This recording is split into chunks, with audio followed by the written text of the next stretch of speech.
వైన్సులు బార్ల షాపులంటే loss లేకుండా సంపాదించుకునే ఆదాయ మార్గాలు అంటారు. గా షాపులు దక్కించుకునేటందుకు లక్షలు కోట్లు పోస్తందుకైనా ఎన్కాడరు జనాలు. కానీ గీళ్ళెందుకు మా కొద్దీ మందుదందాలు మహాప్రభు అనుకుంటా షాపుల షటర్లు గుంజి తాళాలు కొంటవై ఆబ్కారీ పోలీసు వాళ్ళకి అప్పచెప్తుండ్రు. తాళం చెవుల గుర్తులను చూపెట్టుకుంటూ వస్తున్నారు చూడు ఆడంగా. ఏపీ పల్నాడు జిల్లా నరసరావుపేటలో ఉన్న బార్ అండ్ రెస్టారెంట్ల ఓనర్లట వీళ్ళంతా. మొత్తం 17 మంది బార్ ఓనర్లు. ఒక్కళ్ళు కూడా మిస్ కాకుండా అందరికందరూ బార్ల షటర్లు గుంజి దందాలు బంద్ పెట్టి ఆబ్కారీ పోలీసు వాళ్లకు తాళం చేతులు ఇస్తామని పోతుర్రు. ఇట్లా అగ్గో గదేంది, అడవిలో పెట్టినా రికాం లేకుండా నడిచే మందు దందా చేసే ఈ బార్ అండ్ రెస్టారెంట్ ఓనర్లకే బాధలు వచ్చి దందాలను బంద్ పెట్టుడా.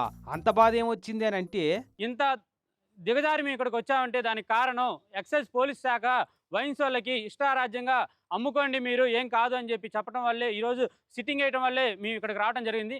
దీనివల్ల మా దగ్గర పనిచేసే సప్లయర్లకి మేము జీతాలు ఇచ్చుకోలేకపోతున్నాం. వారి యొక్క కుటుంబాలను కూడా మీరు ఆర్థికంగా చాలా ఇబ్బంది పడుతున్నారు. దాన్ని కూడా మీరు ఆలోచించాలి. ఒక్కరికే మీరు కాపు కాయడం కట్టు కాదు. అది సంగతి. బాల్యవుల నడమ పోటీ లెక్క వీళ్ళ బార్లకు కూడా పక్క పంటే ఉండే వైన్స్లోళ్ళు పోటీలు వస్తున్నారట. పర్మిషన్ లేకుండా పర్మిట్ రూములు సిట్టింగ్ రూములు పెట్టి బార్ల దందాలకు బొక్కలు పెడుతున్నారట. వైన్స్లు అయితే ఎక్స్ట్రా ఛార్జీలు ఉండయి, ఎంతసేపు కూర్చున్నా సిట్టింగ్ ఛార్జీలు ఉండయి అని అడిదికే మందుబాబులంతా మొగ్గు చూపెట్టి మర్రిపోతుంటే వచ్చేటోళ్ళు ఎవ్వరు లేక ఒట్టిగా కూర్చుంటున్నారట. ఆ బాధకు వీళ్ళే ఇంత మందు అయిపోతున్నారట లాస్ట్కు. కనీసం ఎంగిలి ప్లేట్ల మీద ఆలేతందుకు ఈగలన్నా వస్తలేవట జోపుదామంటే. ఇక మరి లక్షలు ఖర్చు పెట్టి మేం చేయాలో మీరే చెప్పుర్రి, ఈ బార్లన్నీ మీరే నడుపుకోర్రి అని ఇట్లా ఆబ్కారీ పోలీసు వాళ్ళకు తాళాలు అప్పచెప్తురట. సిఏ గారిని ఎన్నోసార్లు కలిసి ఇసుగు పుట్టి మాకు కూడా ఇంకా ఆఫీస్కి రావడం కూడా మానుకున్నాం.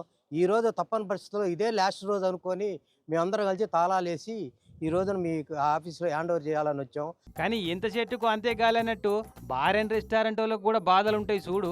అందుకే సీత కష్టాలు సీతయి, పీత కష్టాలు పీతయి, బారోళ్ళ కష్టాలు బారోలే అనాలిగా వచ్చిగా.